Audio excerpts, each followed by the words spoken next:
एक ऐसा fan base जो कि पहले एंडेंजर था और अब वो एक्सटिंक्ट होने वाला है। आईएसएल का fan base, Indian super league, जो कि माना जाता था इंडिया का सबसे बड़ा लीग, भाई साहब उसका ऑपरेशन खत्म हो चुका है लगभग, आप मान सकते हो, क्योंकि मास्टर राइट एग्रीमेंट साइन नहीं हुआ। मास्टर राइट एग्रीमेंट एक एग्रीमेंट होता है एफएसडीएल और एआईएफएफ के बीच बीच में, ताकि एक ऑर्गेनाइजिंग कमिटी हो और एक इंडिया का फुटबॉल कमिटी हो, जो कि दोनों मिला के आईएसएल करवाती थी। अब उसमें से एक ने बोला, भाई साहब मेरा 5-10 साल से प्रॉफिट हुआ ही नहीं है, मैं तुम्हें हर साल 50 करोड़ देता हूं, पर मेरा प्रॉफिट के नाम में झाट कुछ नहीं है, मैं सस्टेनेबल मॉडल पे आना चाहता हूं, मुझे पैसा चाहिए। मास्टर राइट एग्रीमेंट के हिसाब से एफएसडीएल एआईएफएफ को हर साल 50 करोड़ देती आती थी, पर अब उसने बोला 2026 से जो आईएसएल होना चाहिए उसमें हम लोग एक न्यू कंपनी बनाएंगे, इसमें मेरा 40% होगा, तुम्हारा 16% होगा, और एक और अननोन एंटिटी होगा, या फिर वो गवर्नमेंट होगा, या फिर बाहर से इन्वेस्टर हम लोग लेके आएंगे जो कि बाकी का शेयर ऑक्युपाई करेंगे। पर इसमें से आया कि तुम्हारा प्रॉफिट शेयर में से तुम्हारा पैसा मिलेगा, मतलब अगर तुम लोग 100 रुपया कमाओगे तो 50 रुपया ही तुम्हें मिलेगा, मैं तुम्हें और 50 करोड़ देने नहीं वाला। केस हुआ ये, पर ये एफएफ ने बोला हमको चाहिए पैसा, और वो भी 5% इंक्रीमेंट में हर साल, क्योंकि आज तक एआईएफएफ 5% इंक्रीमेंट हर साल लगाती थी, क्योंकि वो है मीन्स वो जो पैसा बढ़ रहा है ना, इसीलिए वो एआईएफएफ 5% इंक्रीमेंट हर साल लेती थी, पर काम कुछ नहीं करती थी। इसी चक्कर में मास्टर राइट एग्रीमेंट साइन नहीं हुआ। मुझे पहले यह बताओ, अगर 2025 में तुम्हारा मास्टर राइट एग्रीमेंट खत्म हो रहा था, तुम्हें दिख रहा है, और तुम्हारे पास कोई अलग ऑप्शन नहीं है, या फिर तुम्हारे पास कोई न्यू मेंबर नहीं है जो कि तुम्हें ये मास्टर राइट एग्रीमेंट दिला सके, या फिर तुम्हें न्यू कॉन्ट्रैक्ट दे, एक और न्यू कंपनी मिले जो कि तुम्हें ये काम करवा के दे, नहीं है, तो फिर तुमने 2024-23 में से काम करना शुरू क्यों नहीं किया।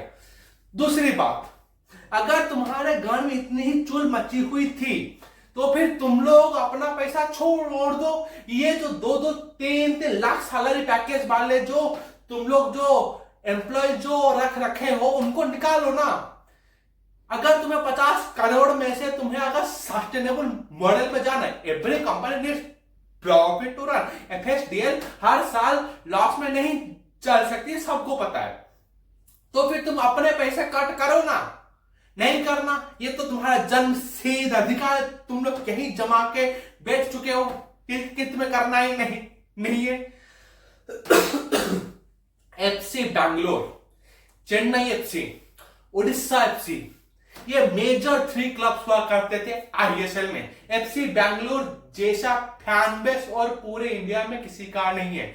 चेन्नई एफसी जैसा लोकल सपोर्ट किधर भी नहीं है, और न्यू इमर्जिंग टीम के हिसाब से ओडिशा एफसी जैसा टीम कोई नहीं था। ओडिशा एफसी लगातार 2 या 3 सालों तक टॉप 5 में फिनिश करती आ रही थी, वो चाहे कप्स नहीं जीते हो, he was the most consistent team in last 5 years.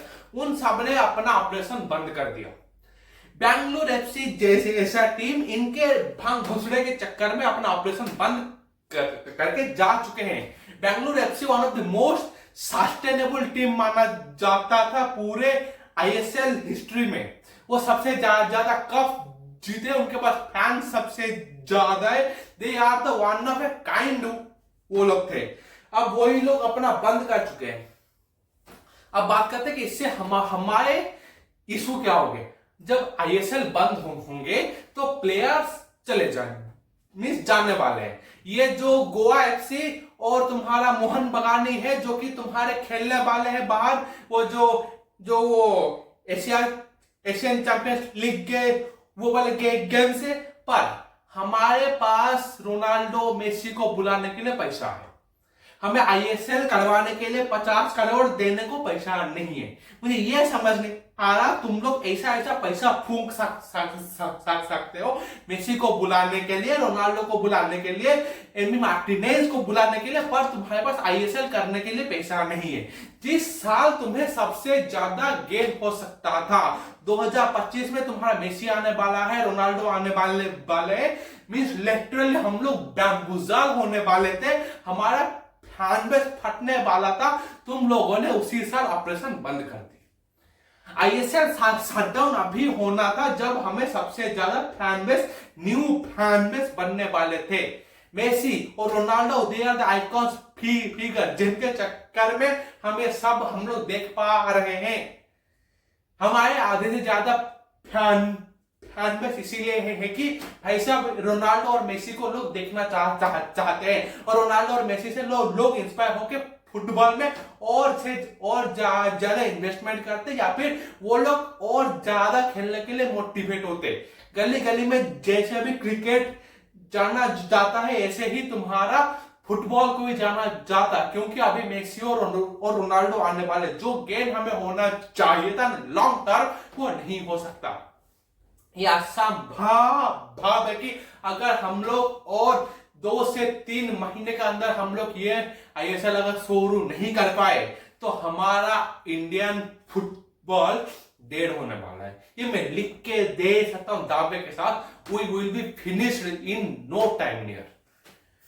Thank you. Video पसंद आया तो लाइक करो, कमेंट करो, सब्सक्राइब करो, और ये पीछे वाला ग्रीन स्क्रीन वाला काम है और वक्त है उसके लिए बाकी है।